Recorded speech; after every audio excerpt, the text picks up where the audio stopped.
अस्सलाम वालेकुम my YouTube family, कैसे हैं आप सब लोग। उम्मीद है सब लोग खैरियत से होंगे। आज शेयर करने वाली हूँ बीफ पाया की रेसिपी। चलें जी शुरू करते हैं। बिस्मिल्लाहिर्रहमानिर्रहीम। यहाँ पे मैंने 2 बड़े के पाए लिए हैं, इनको मैंने अच्छे से धो लिया है। अब इसमें मैं ये चंद गरम मसाले ऐड करूँगी। काली मिर्च है, करी पत्ता है और 2 दालचीनी के टुकड़े ऐड करूँगी। उसके बाद यहाँ पे मैंने 2 बड़े साइज़ के प्याज जो हैं कट कर लिए थे वो शामिल करूँगी। उसके बाद यहाँ पे मैंने 3 चम्मच जो हैं अदरक और लहसुन का पेस्ट जो है इसमें ऐड किया है। आधा चम्मच नमक का शामिल करेंगे, आधा चम्मच हल्दी का शामिल करेंगे।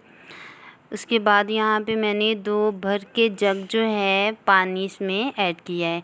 पानी इतना ऐड करना है कि आपके पाए जो है वो अंदर चले जाएं। ज़्यादा पानी ऐड करें तो सही रहेगा। थोड़े पानी से ऐसा होता है कि पानी खुश्क हो जाता है। पहले मैं इसको जो है ज़्यादा आंच पे फुल आंच पे मैंने इसको पकाया है, आप देख सकते हैं। उसके बाद मैंने कुकर का जो है ढक्कन बंद कर दिया था, ऊपर सीटी लगा दी थी। तो फिर मैंने आंच जो है वो बिल्कुल मीडियम वाली कर दी थी। मीडियम आंच पे मैंने इसको तकरीबन 2 से 2.5 घंटे पकाया था।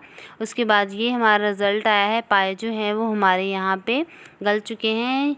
ये मैं आपको इसको तोड़ के दिखा देती हूँ चमचे की मदद से। पाया बिल्कुल गल चुका है।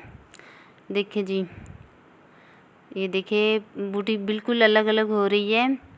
तो अभी हम इसका तड़का बना लेते हैं। एक कढ़ाई में ऑयल ले लेंगे, उसमें मैंने 2 बड़े प्याज का जो है वो मैंने पेस्ट बना लिया है। उसमें 1 कप पानी ऐड करके मैंने उसका पेस्ट बनाया था। आप यहाँ पे थोड़ी सी एहतियात कीजिएगा, यहाँ पे बबल्स बहुत ज़्यादा उड़ते हैं, तो थोड़ा सा ना इससे बच के रहिएगा, ठीक है। प्याज ने हमारे यहाँ पे जो है ऑयल जो है छोड़ दिया है। तो हम इसमें अब अदरक, लहसुन और हरी मिर्च का पेस्ट शामिल कर देंगे। इसको 2 मिनट भूनने के बाद इसमें हम स्पाइसेस जो हैं वो ऐड कर देंगे।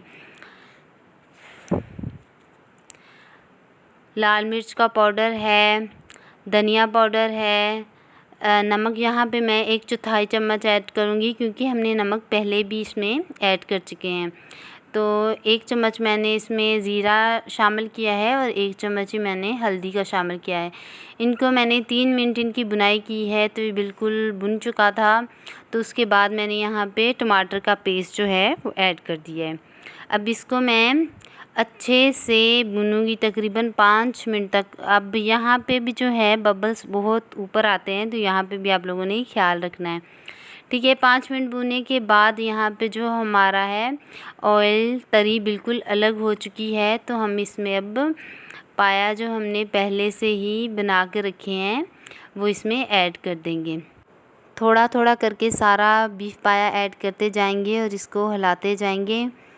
इसको हम अभी 5 मिनट तक ढक्कन दे के पकाएंगे ताकि जो हमारा मसाला है वो पाया में अच्छे से मिक्स हो जाए। 5 मिनट पकाने के बाद हमारा जो शोरमा है वो बिल्कुल गाढ़ा एकदम से हो चुका है और जो हमारी तरी है वो भी बिल्कुल ऊपर आ चुकी है। ये है हमारा फाइनल लुक पायो का।